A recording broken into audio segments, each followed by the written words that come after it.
अस्सलाम वालेकुम दोस्तों, आवां जो पंहिंजो अलीहसन चढ़ड़ ऐं अवां ॾिसी रहिया आहियो मुंहिंजो यूट्यूब चैनल ऐं Facebook page Ali Hasan Chadhar fans. दोस्तों अॼु ॻाल्हि कंदासीं ड्रामा सीरियल दोलाब ऐं Sindhi telefilm welcome to Mirpur Mathelo जे बारे में। उन खां पहिरियां मुंहिंजे हिन चैनल खे सब्सक्राइब कयो, लाइक कयो, कमेंट कयो ऐं दोस्तनि ताईं शेयर कयो।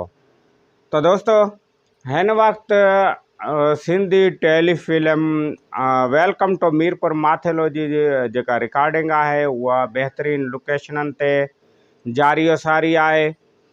कुछ ॾींहं मां इन जे करे यूट्यूब चैनल ते कोन अची सघियुसि, अव्हांखे वीडियो कोन ॾेई सघियुसि त मुंहिंजी जेका हीअ फिल्म आहे वेलकम टू मीरपुर माथेलो उनजी रिकॉर्डिंग हली रही हुई, जंहिंजो राइटर डायरेक्टर आऊं पाण आहियां।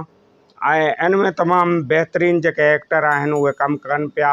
इंशाल्लाह हिन यूट्यूब चैनल ते ही फिल्म रखी वेंदी, उन मूंखे अव्हां ॾिसंदव ऐं अव्हांखे तमामु बहितरीन लॻंदी ऐं अव्हांखे उहा फिल्म पसंदि ईंदी। हिकु ज़बरदस्त कहाणी आहे ऐं हिकु ॿ गैंगस्टर आहिनि, उनखे ख़तमु करण जे लाइ जेको ॿाहिरियों हिकु माण्हू अचे थो ऐं पुलिस जो हिकु ज़बरदस्त कैरेक्टर हिन में ॾेखारियो वियो आहे। जॾहिं अव्हां फिल्म ॾिसंदव पोइ अव्हां व्यूज़ ॾिजो त हीअ फिल्म कहिड़ी आहे। उन ते तमामु बहितरीन कमु हली रहियो आहे, तमामु ज़बरदस्त कैमराऊं आहिनि, ड्रोन कैमराउनि जो इस्तेमालु कयो वियो आहे। सिंधी पहिरीं इहा फिल्म आहे जंहिंमें ड्रोन कैमराऊं असां इस्तेमालु कयूं आहिनि। तमामु बहितरीन लोकेशननि ते ही फिल्म जेका आहे फिल्माई पई वञे। अञा बि इन जो कमु रहे थो ऐं उहो कमु जेको आहे मुकमल करे पोइ हिन जी एडिटिंग कराए हिन खे ऑन एयर कंदासीं। ऐं हीअ जेका कहाणी आहे हिकु अहिड़े माण्हू जी आहे जेको ॿाहिरियों अचे थो, ॻोठ में रहे थो ऐं उन माण्हू खे जेको आहे हिन गैंगस्टर ख़िलाफ़ु इस्तेमालु कयो वञे थो। ऐं वेलकम टू मीरपुर माथेलो में मीरपुर माथेलो जी तमामु बहितरीन लोकेशननि खे ड्रोन कैमरा ज़रिए ॾेखारियो वियो आहे ऐं ड्रोन कैमरा जी मदद सां हिन जा जेके सीन आहिनि तमामु ज़बरदस्त फाइटिंग जा सीन जेके आहिनि उहे ड्रोन कैमरा ते असीं वरिता आहिनि ऐं हीअ एक्शन फिल्म आहे, तमामु जल्द अची वेंदी। दोस्तों हिन वक़्तु ड्रामा सीरियल दोलाब जी रिकॉर्डिंग बि हली रही आहे।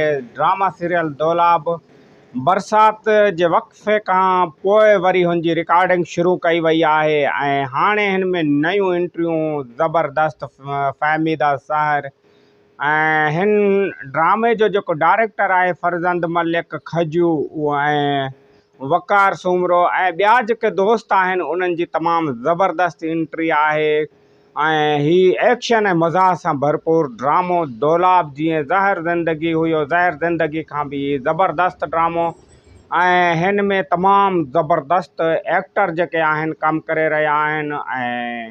ऐं बरसाति जे करे मुंहिंजी जेका रिकॉर्डिंग हुई उहा बि रुकिजी चुकी आहे ऐं आज़म मेंगल जेको आहे वापसि हलियो वियो आहे।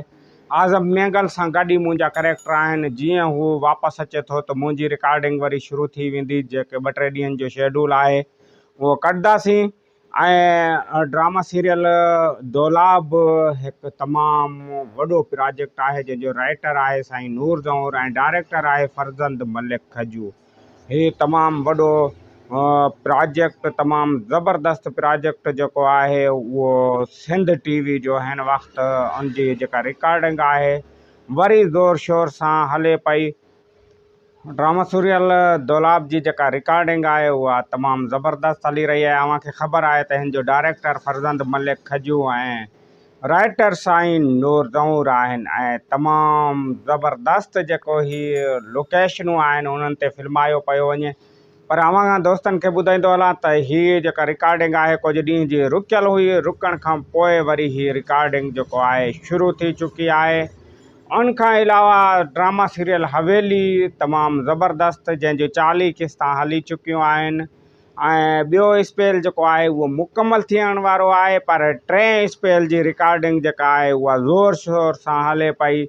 हिन जो जेको डायरेक्टर आहे मंज़ूर दानिश साहब आहे ऐं राइटर डायरी शकूर हिकु तमामु ज़बरदस्त। अव्हांखे ॿुधाईंदो हलां त घणे अरसे खां पोइ हीउ जेको KTN जो ड्रामो आहे हवेली हथियारनि खां पाक तमामु ज़बरदस्त पर हिन में कुछ एक्शन भी ॾेखारियो वियो आहे। ही हिकु अहिड़ी कहाणी आहे जेका हिन माहौल जी अक्कासी करे थी। त तमामु हिकिड़ो ज़बरदस्त प्रोजेक्ट ऐं दोला उन खां पोइ वेलकम टू मीरपुर माथेलो जेका फिल्म आहे उहा अवां ॾिसंदड़नि खे तमामु घणी पसंदि ईंदी, छो त मुंहिंजो प्रोजेक्ट जेको तलाश हुयो दहशत ऐं इश्क गुनाह, ही टिनी जेके प्रोजेक्ट आहिनि उन्हनि खां बि वॾो प्रोजेक्ट आहे। इनखे तमामु ज़बरदस्त ऐं ही वॾो तमामु मुश्किल प्रोजेक्ट हुयो जंहिंखे अञा ताईं कंप्लीट न थी चुको आहे, जंहिंखे 2 हफ़्तनि खां बि मथे गुज़री चुको आहे। त हिकु त सख़्तु गर्मी, उन खां अलावा हिकु ज़बरदस्त जेके करेक्टर आहिनि, उनजी लोकेशनूं जेके आहिनि, उन्हनि जी जेका फाइटिंग आहे उहा तमामु हिकु ज़बरदस्त, वरी ड्रोन जो कमु हिकु वॾो कमु आहे। ऐं इंशाल्लाह हीअ फिल्म अव्हांखे पसंदि ईंदी। हिन ते पंहिंजे अलीहसन चॾड़ खे ॾींदा इजाज़त। वेंदे वेंदे मुंहिंजे चैनल खे सब्सक्राइब कयो, लाइक कयो, कमेंट कयो ऐं दोस्तनि ताईं शेयर कयो। मूंखे ॾियो इजाज़त। अल्लाह हाफ़िज़।